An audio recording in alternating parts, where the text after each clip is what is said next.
Hello' everyone, কি খবৰ তোমালোকৰ? আশা কৰিছোঁ তোমালোক সকলোৱে ভালে কুশলে আছা। তোমালোকৰ 6 মাহিলী পৰীক্ষা কেনে চলি আছে কমেণ্ট কৰি জনাবা। নমস্কাৰ, মই দিগন্ত। আজিৰ ভিডিঅ'টো পৰীক্ষাৰ বাবে প্ৰস্তুতি চলাই থকা শিক্ষাৰ্থীসকলৰ বাবে ছুপাৰ হেল্পফুল হ'ব। আজি আমি এখন উত্তম আৰু উন্নত মানৰ কুৱেশ্যন পেপাৰ লৈ আহিছোঁ, যি তোমালোকৰ পৰীক্ষাত ভাল নম্বৰ পোৱাত বহুত সহায়ক হ'ব। সকলো তথ্য ভালদৰে আয়ত্ত কৰিবলৈ তোমালোকে এই ভিডিঅ'টো সম্পূৰ্ণ কৰি শেষলৈকে চাবা।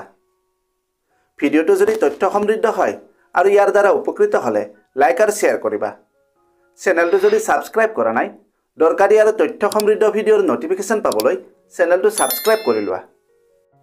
তোমালোকে ভিডিঅ' স্ক্ৰীণত এখন কুৱেশ্যন পেপাৰ দেখিবলৈ পাই আছা। পৰীক্ষাৰ বাবে প্ৰস্তুতি কৰোঁতে প্ৰশ্নকাকত অনুশীলনক এক উত্তম প্ৰস্তুতি কৌশল বুলি গণ্য কৰা হয়। কুৱেশ্যন পেপাৰ প্ৰেক্টিছ কৰাৰ লাভ বহুত। পৰীক্ষাত অহা প্ৰশ্নৰ আৰ্হিৰ সৈতে চিনাক্ত কৰে, পৰীক্ষাৰ ফৰ্মেটৰ সৈতে পৰিচিত কৰে, জ্ঞানৰ ব্যৱধান চিনাক্ত কৰে, উত্তৰ লিখনি কৌশল উন্নত কৰে, সময় ব্যৱস্থাপনা উন্নত কৰে, আত্মবিশ্বাস বৃদ্ধি কৰে। ইয়াৰ উপৰিও আৰু বহুতো লাভালাভ আছে। কুৱেশ্যন পেপাৰ প্ৰেক্টিছ কৰোঁতে এটা সময় নিৰ্ধাৰণ কৰি ল'বা। আৰু আটাইতকৈ গুৰুত্বপূৰ্ণ কথাটো হ'ল, কুৱেশ্যন পেপাৰ প্ৰেক্টিছ কৰাৰ কিছুমান টিপছ আছে। যদি সেই কৌশলমতে প্ৰেক্টিছ কৰা, তোমালোকৰ প্ৰস্তুতি বহু পৰিমাণে উন্নত হ'ব আৰু পৰীক্ষাত ভাল নম্বৰো পাবা। এই বিষয়ে ভিডিঅ' এটাত আলোচনা কৰিছিলোঁ। ভিডিঅ'ৰ লিংক ডেছক্ৰিপশ্যনত আছে, তোমালোকে ভিডিঅ'টো চাই ল'বা। আৰু যদি এই পেপাৰখনৰ PDF লাগে কমেণ্ট কৰিবা। লগতে তোমালোকৰ প্ৰস্তুতি কেনে চলি আছে এই বিষয়েও কমেণ্টত লিখিবা। এতিয়া তোমালোকে পেপাৰখন ভালদৰে চাই লোৱা।